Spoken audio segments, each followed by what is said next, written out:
Hey everybody, Adam Savage alongside Chuck from Propstore. How are you, sir? Good to see you, Adam. Good to see you. We are here filming today. There's a bunch of videos for an auction that's coming up in mid-August. And I have shot dozens and dozens and dozens of videos with you guys over the years, but I'm not sure I have covered such a absolutely important, iconic piece of science fiction sci-fi history here. I do not believe you have. I believe this is the first time we've actually run across it, and we felt very privileged that it came into our presence. Actually, the strange thing is there are two different lots, but it came around the same time we got this. And this is an original production drawing of what it should look like? That was Wah Chang's original drawing or concept sketch of what a tricorder should look like. And this is his signature? That is his signature, and this is hand drawing on that. Yep. Holy cow. And you just happened to obtain both of these at the same time? We did, yes. Tell me what you can tell me about these. I mean, this is the OG tricorder. We're all walking around with tricorders in our pockets now, but back in the day, I mean, the thing that I love about Star Trek so much, in addition to the utopia that it depicts, is how much real world thinking went into the tech that they used and how they interfaced with that tech. Well, I was always just impressed on when I was a kid, the thinking that these things could be real. And then, this came out in the 60s. By the 80s, you had the Watchmen, which was, the size of the screen was very similar to what you ultimately see here. And I look at this as the precursor to the personal computer in some ways, where the communicator was obviously the precursor to the cell phone. But the thought when I was watching the reruns of Star Trek was that, these things will never happen. And of course, years later, we have something that's probably even more condensed and interesting, but this was the vision for the future. It's a vision of the future anchored in the present in a way that I don't think many other franchises really got, because the Star Trek props really looked like they were manufactured in universe. They looked like retail products of the time, not spectacular space ray gun one-offs of the time. Yes, and so it started with this sketch, and obviously there are differences. I think the basic concept of Wah Chang's sketch is there, but I think people have noticed, and there's debate as to exactly what these are.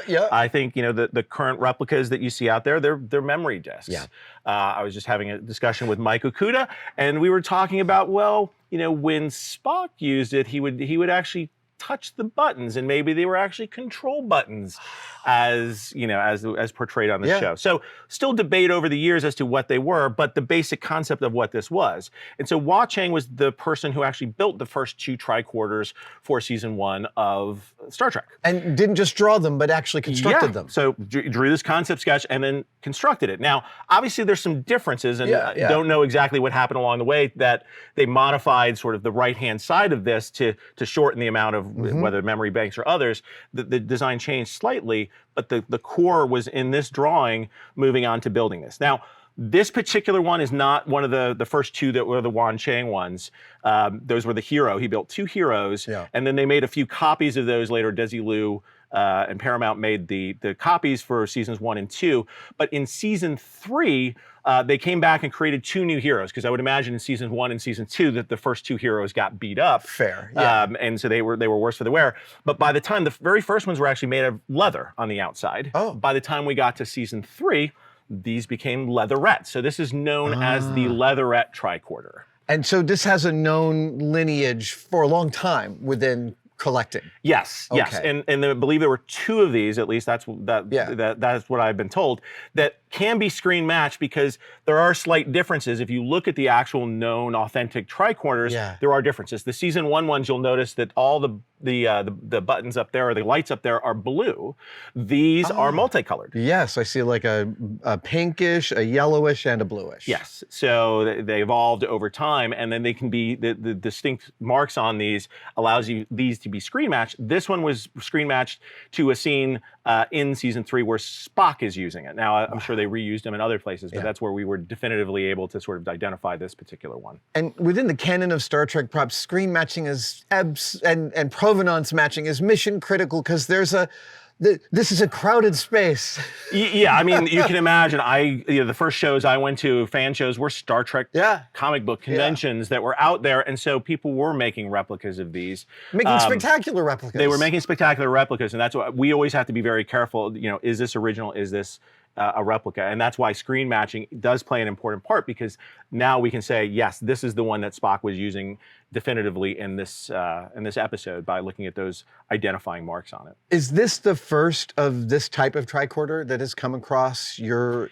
Yes, considering I believe there was only 2 of them, and we've only had this one. Amazing. And so again, to find that this one had come up, I believe it was in a collector's hands for many, many, many years, and we finally got it for auction. So it's great to study these things, and I think we Well, can that's what I'm curious about. Yeah. I'm curious when you got it, if there's some secrets it revealed, or did you open it up? What was surprising to you? Well, what was surprising to me, I guess I had never really studied this in detail, which was, are these individual discs? Right. But it looks to be one piece of machined, I guess aluminum maybe? Yeah, no, it looks like regular aircraft aluminum. Yeah, and so they had actually, the memory discs are there. And you do notice when I studied the season 1 ones, there was black lines on the original ones. They do not have the black lines on it. I believe the season 1 ones, the disc on the right-hand side is a little bit larger. So there were differences that as they evolved the tricorder and as they made different ones, they changed it slightly. And again, that helps us to identify which particular tricorder is it, or frankly, is it not real? And so that was great to be able to do the research on this to identify that this was from season 3. I think that some people might be surprised at the lack of uniformity across these pieces, across seasons of the show, but I think it's also important to remember that they were like making these shows at a fever pitch.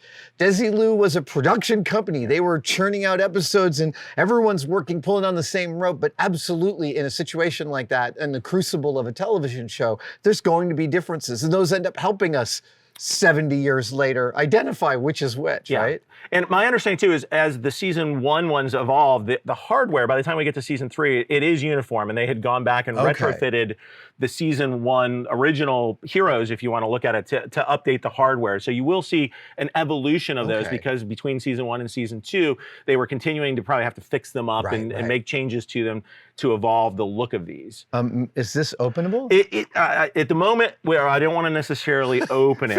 I believe when we first got it, we did look at that. I just want to be careful with 100%. it. But I understand, and this is what somebody told me, and again, not 100% confirmed, but I had heard during filming, Leonard Nimoy used to use this drawer when he would eat lollipops on set. He would put the lollipop sticks inside the drawer, is what I had heard. Well, now I want to see if there's any candy detritus at the bottom. I know. Cannot confirm or deny that at the moment. But Leonard Nimoy lollipop storage. Yes, that's what a tricorder I think was built for, wasn't it? And were there any original electronics extant inside that you could see? Not that we could see. No, I think it was all. These appear to be watch crowns here. I've seen when I studied the ones that were made after the originals, they put pins in there. Strangely enough, because I guess they didn't need the level of details. But the watch crowns actually have a jewel in it that make it look like a light in there. So I believe that's I can't what remember. Did those light up in the original series, or nothing lit up? I don't know if it did, or if it just that's the way that it caught the eye of the viewer.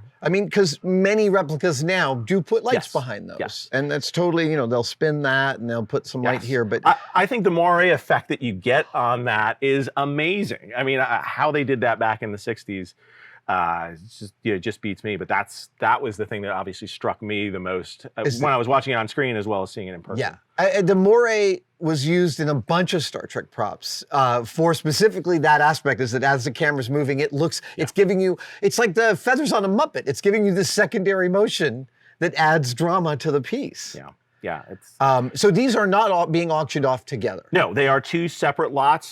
This is coming up first in the auction, and then if you're lucky enough to win this, you may want to bid on this. But if you miss out on that, you could also just have. I think the sketch, encapsulates what you love about it. 100%. It's amazing to say this was the very first concept of what a tricorder should be like, and it'd be amazing to have on my wall. I don't know, but well, and you talked about the differences between them, but I'm astounded by how similar the actual thing is from this first concept sketch. And I thought there may be multiple concept sketches, but when I did research online, all I found was this one sketch. And so it's very possible there are other sketches out there, but this is the one that people reference back to, and it's amazing that it's still around. The other thing I love about this is the delightfully crappy frame. It actually looks as if it's a mass market that you actually punched out a die cut of this middle of this mat which is not even remotely registered on the square that it's printed on. Yeah. It's fantastic. It's like of a piece of the late 60s. Yeah, it is definitely a my parents were married in the 60s, and this is the same type of crappy frame that their wedding photo is in. But it you know, also adds to the authenticity that it was framed back in the day and has stayed that way for somebody to enjoy all these years. So. Yeah, great to have these two and be able to study them literally next to each other. It really is. And I'm actually seeing some of the fine brass soldering work on the inside of the door here that is part of the hinge. It looks like there's a little extra lever arm for catching, potentially over there. It is, I mean, it's like, I feel so comfortable around these props, right? It's like in my DNA, science fiction You want to just DNA. put it around your shoulder and go around a show with it. But part of me wants to, and then I keep having to remind myself that this is a freaking prop collecting unicorn. Yeah, it's one of the holy grails of Star Trek. I mean, I think tricorders in general, even in present day, they didn't make as many of them. I guess they're just much more complicated to make. I think the original ones I'd heard cost $275 to make, but that's what he charged to make each of the original tricorders, which back in 1966. That's real money. That's a few grand. That was pretty hefty back then. But yes, I think in today's world, it's priceless. Oh my God! Wait! I just wanted to. All right, there we go. Oh, now I'm seeing stuff. All right, I see the single slotted screw that holds this piece of aluminum in there. Some of the, you can see in here, over here, see that slotted screw over there. They've got some, oh, right, that's your stand. Oh, this is so beautiful. I mean, we're so distant from this and yet not so distant from it, right? The same techniques are in Men in Black guns and some other pieces we were looking at today. But this was really, for me at least, it's the one that inspired me to think about what the future could do, what devices in the future could do. And it's amazing however many years later to see just where we've landed as far as where these goes. And frankly, as Star Trek always inspires you to think where we could still continue to go. Indeed. What an amazing piece. I feel like I'm in the presence of actual royalty, man. Dude, thank you so much. And the auction is in mid-August, yes? August 15th through 18th. Go to propstore.com if you want to take a closer look at all the great photos that we put out there so that collectors and enthusiasts out there can study these things in detail. Amazing, Chuck. Thank you so much. See you guys next time. Thank you guys so much for watching that video. We have some brand new merch available at the store. A dog's age ago, I mean like 2018, 2019, this wonderful graphic designer named Brian Otterer reached out to us and sent us some stickers. He has a design firm called Dash 3 Dots, and we loved his stickers so much we wanted to sell them on the merch store. Well, he updated them with our new logo, and we've got Adam in the Martian spacesuit sticker. We've got Adam in the shuttle suit sticker. We've got Adam in the Apollo suit sticker. And my personal favorite, Adam in the alien spacesuit sticker. Get yours now, tested-store.com. Hey!